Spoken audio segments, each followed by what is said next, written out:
All right, and welcome back to the channel. My name is Joe Acosta. I am a non-religious licensed minister.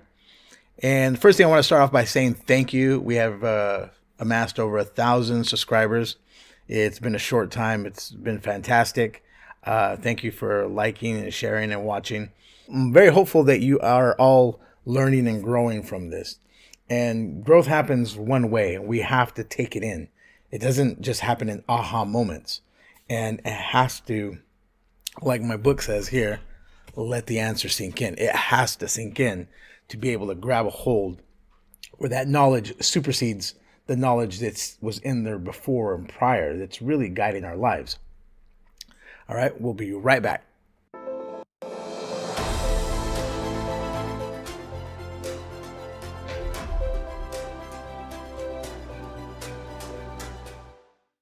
All right, so the topic, I don't really have a title for the topic yet, but we will announce one at the end of this. You'll probably see on the thumbnail. Needless to say, I'm going to use a scripture here, and it is from Matthew 7, verse 16 through 20, where the Lord is talking. He says, "You shall know them by their fruit. Do men gather grapes of thorns or figs of thistles? Even so, every good tree bringeth forth good fruit, but a corrupt tree bringeth forth evil fruit." Now, the problem with this is that we don't really understand what the fruit is. And what most tend to do is, even, and it's usually from believer to believer. It's not really from believer to the outside of someone outside of the confines of the belief or the church. It's believer to believer.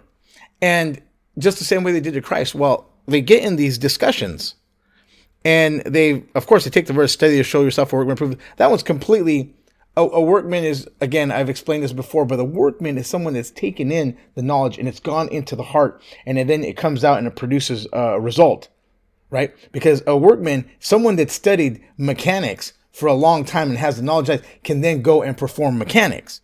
Okay, so there is always, when you, the fruit, you sow it, you nurture it, and then it grows up and it reaps a fruit, right? It happens in an order. But what people do is they question people. "What do you think about this?" Okay. "Well, what do you think about that?" And then they listen to the reply, and their reply might be better than their own. And "Well, what do you think?" And they're trying to find one where they believe that their understanding of something is superior, or that theirs is corrupt, so then they can walk away feeling better about themselves. How ridiculous is that, right? But here's the thing. Where does that come from? You know where it comes from? That comes from those beliefs. If you guys watched the episode before this, and it will be in the end cards, where I said, raise up a child in the way he should go. That's that video. And so what happens is, those beliefs that we have buried inside, those beliefs and all that information that we've taken inside, when something happens, it comes up to respond.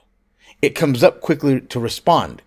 And if I would change that, I would say it comes up to react. It doesn't respond, because respond takes thought. It's a reaction. And you can tell by this. When people are talking, you can hear the thought that pops into your head and it flows out of your mouth. And some people don't even have the space in between. They're just, bloop, and they just, bloop, bloop, and they're constantly just reacting to what's going on. And they're not thinking, they're just saying whatever comes up into their mind.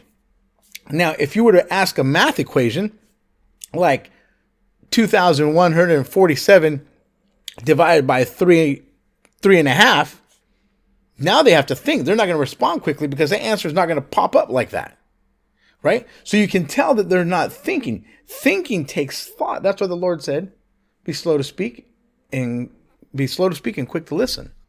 Years ago, while in London, the Nobel Peace Prize winner, Albert Schweitzer, was there, and he was asked during the interview by the interviewer, "What is wrong with men today?" And he sat there a minute, and he took a second, and then he responded, and he said, "Men simply don't think." And that's absolutely true. We don't think. We're constantly responding or reacting to stimuli. Watch how quickly people say something. What does the word say? Be slow to speak and quick to listen. That's not commonplace. That is not a logical thing. Most people do not do that. If they are listening, they're listening on what they're going to say back. They're listening to not to understand. not to understand, but in order to refute and have something back to say, sometimes depending on if they're agreement or not, right? And in the word, two people can sit there and discuss something and they want to argue back with the Bible. Look at the Bible. Yeah, but the verse said here, like if they're combating it, like if they're like Harry Potter or something, that one, so they're throwing this with their one and they're throwing this with them. They're going back and forth. It's ridiculous. It really is. They're divided. The kingdom divided cannot stand. And the part here that I'm talking to you about is when we want to do something. When we want to do something and we want to make a change, we have to be ready to take that on because that is not going to allow us to. Back in the days when we fasted, when the word, and people still do it today, but back in the days of the Bible, they lived in a different environment. They didn't have all the distractions we have today. They didn't have devices. They didn't have all these places to go to. They didn't have all these things that we do now. And when they went into a fast, sometimes people don't understand what's happening psychologically. And so we used to think that they were making the flesh weaker so that the spirit would be stronger. Well, the spirit's always strong. It doesn't get weaker. The spirit's always there. It's the flesh that gets weak. So the fight is in the flesh. And when you go on a fast, what happens?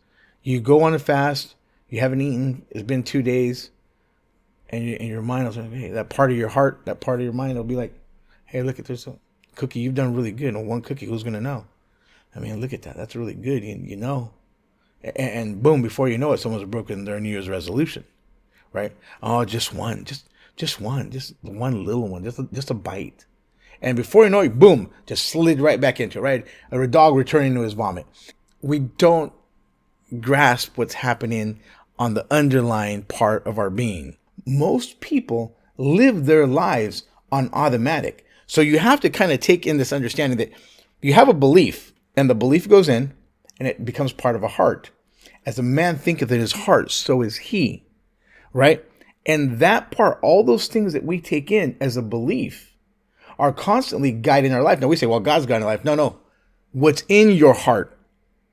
Guard thy heart with all diligence, for out of it are the issues of life. Now watch this. Every time you start to drive, you're driving to work, you're on automatic. When you wake up in the morning, you wake up to the same routine, you're on automatic. Every time you just veg out, you're on automatic. When you pick up your phone and you start scrolling through things, you're on automatic. And every time you go on automatic, your mind is kind of drifting off, open to all kinds of different thoughts that are flowing around through the air.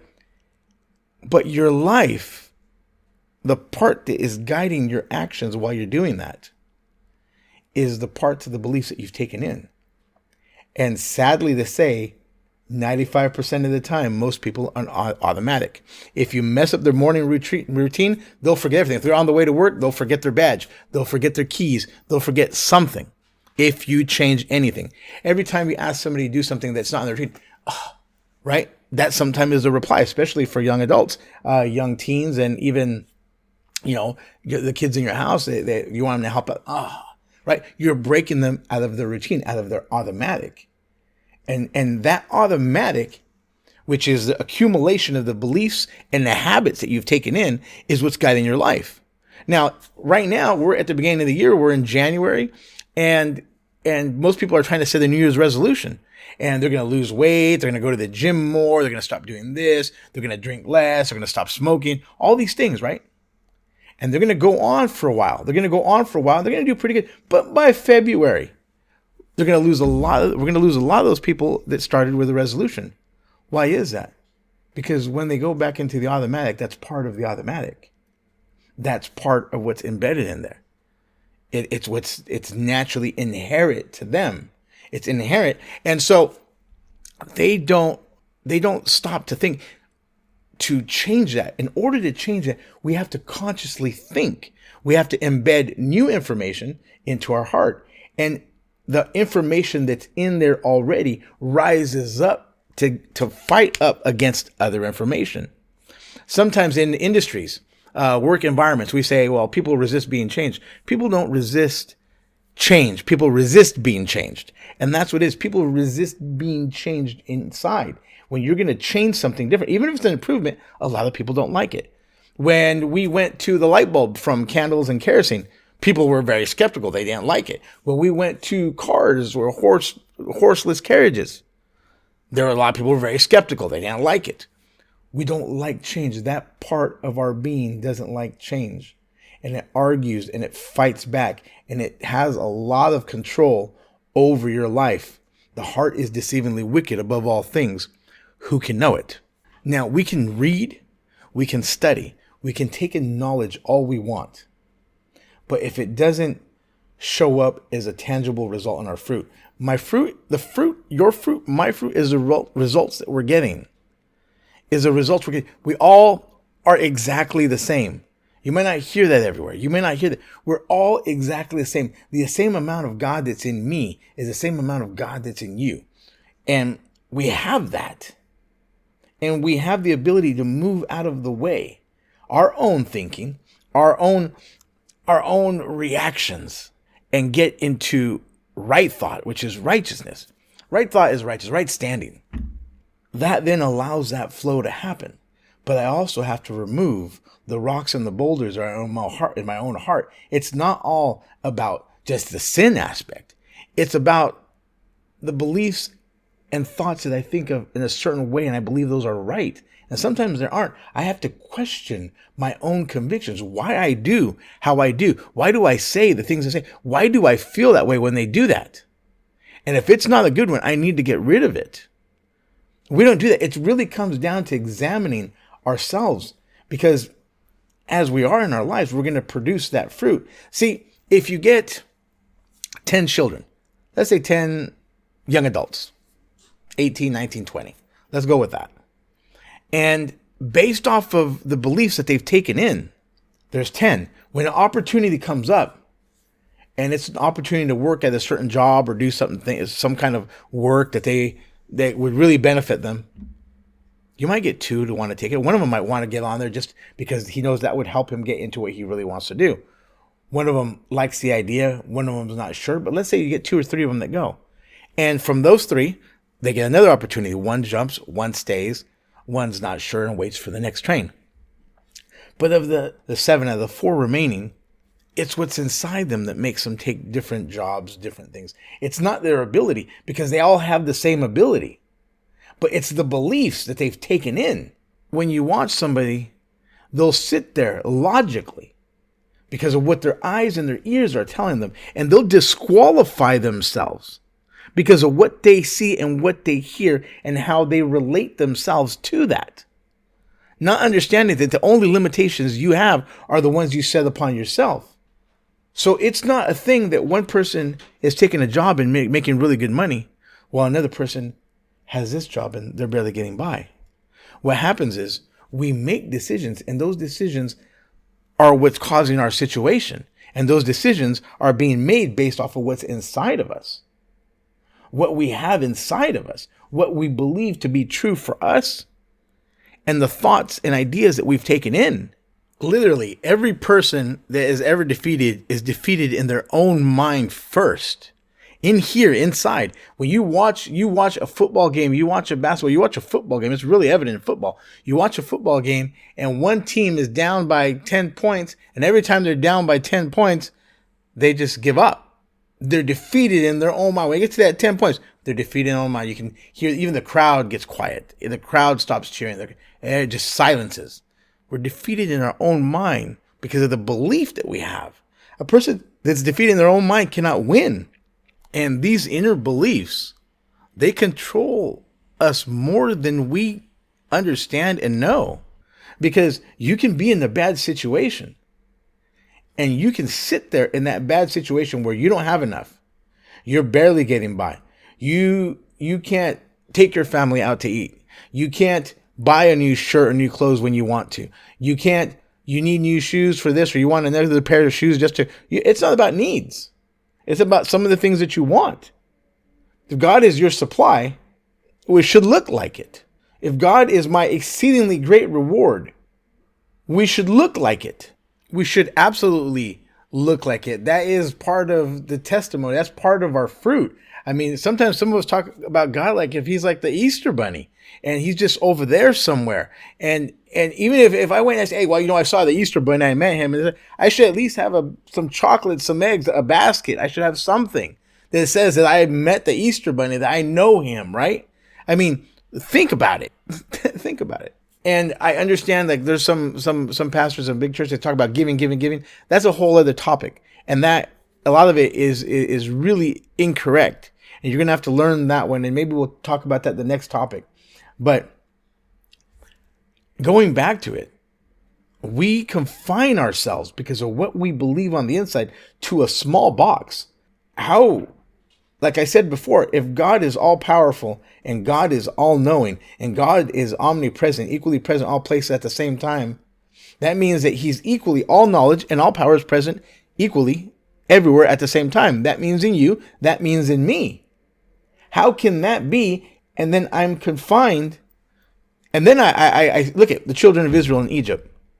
But when Moses was born, at the time Moses, all of them were losing their firstborn male. And they were there. The gates weren't locked up. They weren't in shackles.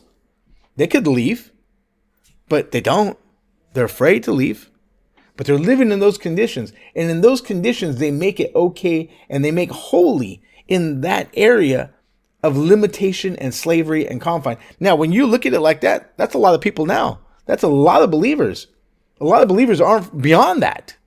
I mean, they're in some bad situations. Some of them are really horrible. Some are in abusive homes. Some of them are barely getting by. Some of them haven't eaten so their kids can eat. Some are going over to what's that called? Food banks to eat. Some need public assistance to eat, to stay afloat. The times may be tough. But even when the times aren't tough, those people are always going to be there. What did the Lord say? The poor you will have with you always. Why is that? Because it's a reflection of the thoughts and the beliefs and the habits on the inside. And if we don't change those, nothing will change. And it is by that change that happens that you'll see the fruit that is born on the outside. Okay? By the results that somebody's getting. And when somebody starts getting a lot of good results, sometimes we say, oh, well, they're lucky. Or we find something to disqualify them by. Like, I remember a long time ago, there was a cab driver and he's driving one of the guys that there was a speaker and he's driving by. And he said, oh, this is years ago. He says, that's where Henry Ford lives. All those people on those hills right there are rich. And they're all crooks. Now, he's entitled to his own belief. The guy, but he sees them as crooks. Why? What someone else is doing has no bearing on what you're doing. And that's the reality. Sometimes we think, well, we say 3% of the population is making 97% of all the money. And 97% of the population is sharing 3% of all the money. Do we think that's fair? Let's see. You have the same opportunity that they do. You are connected to a God that many of them are probably not connected to. You are in knowledge of a God that owns everything, that everything belongs to him, that supplies all your need, that supplies everything you need. But if you believe that, you wouldn't be saying that. If you believe that in your heart, you wouldn't be saying those things. If you believe that in your heart, you would start moving into different places. And even though when you know what to do, you somehow don't do it. You know, there's a lot of people out in Skid Row in Los Angeles, California. There's people out there in Tent City. There's doctors in that tent city. There's people that if you go around interviewing people and talking to people, and I know a group that went out and did that. There's doctors. They came out of school, and when it's time to go into the business in the field, they didn't do it. Why? Because there's a gap. There's a huge gap between what you know how to do and to do it. There's a huge gap. See, I can try to help a believer that is stuck in something. I can try to help anybody. And I'll tell them what to do. And they say, I know that. No, you don't know that. You know that when you're getting the result. You know it only on head knowledge. When you know it, when you have the information on head knowledge, but you're not getting the result, means you don't know it. It's not until it gets inside into the automatic, where that place where all our issues, guard thy heart with all diligence, for out of it are the issues of life. It has to replace that. What Alvin Toffler said, he said, the illiterate of the 21st century will not be the people that cannot read and write. There will be the people that cannot learn, unlearn, and relearn. Now, when you hear something different and you hear something like this, can you take it and apply it? Can you take it and apply it? Because that's what has to happen. You have to apply it and change it so that the next time you come into a situation, you set up the right thought, which sets up the right feelings, which sets up the right action, which causes a different result. And that's your attitude, the right thought, the right feelings about that thought, about the perspective that sets up the right actions that causes the right result. Here's this book again. Let the answer sink in. The title is a key. It's a key all of its own. If you were to get this book and read this book, if you were to just read it by once, you might get a couple of ahas. Oh yeah, you know what? That makes sense. I understand that now. I didn't, and you'll be right there. But if you read past the first chapter without really thinking about it, you might get one or two things. But there's really, let's say there's 10 things to get in there. And those 10 things that you gather there and you bring them in is what's going to help you find the next 8 or 10 in the next chapter. And those 8 or 10 are going to help you find the next 8 or 10 in the next chapter until you get to the end that you would have missed completely if you would have just read it through. And your mind starts to expand and starts to open up and you start to see things differently. As you start to see things differently, you'll start to see the possibilities for you differently. And when you start seeing the possibilities for you differently and it hits inside, things start to change. Be transformed by the renewing of your mind. That is the exact definition of that verse, of that quote.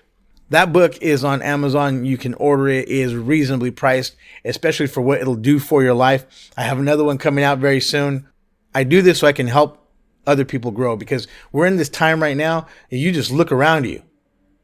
I get messages of people thinking, look, at the end times are coming. What are we doing? The end times are coming. It might be too late. The end times are going to be here and all these signs are coming. Yeah, but like I said in my last video, good, better, best. Never let it rest until the good is better, until the better is best. And that's what you have to do. Give it your best. Do your best. Give it your best all the time. And you know when you're not. You know when you're not doing it. You know on the inside. You're going to have to learn how to examine you. You're going to have to learn how to examine your inner beliefs. You're going to have to question why you believe the way you do, why you think the way you do, why you react the way you do. That's the only way we start to know this.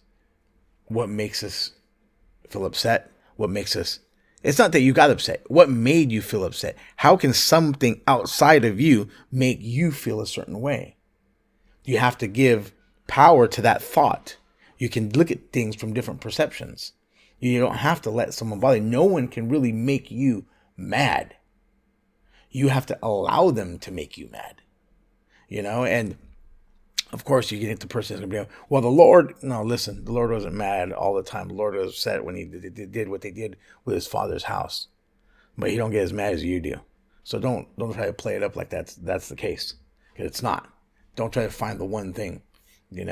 And we don't recognize the enemy working within ourselves. And the enemy sometimes is that inside of you that keeps you from being in the image and the likeness of God. And if you can take that and understand that with as much of God that you have inside of you, all places equally present at the same time.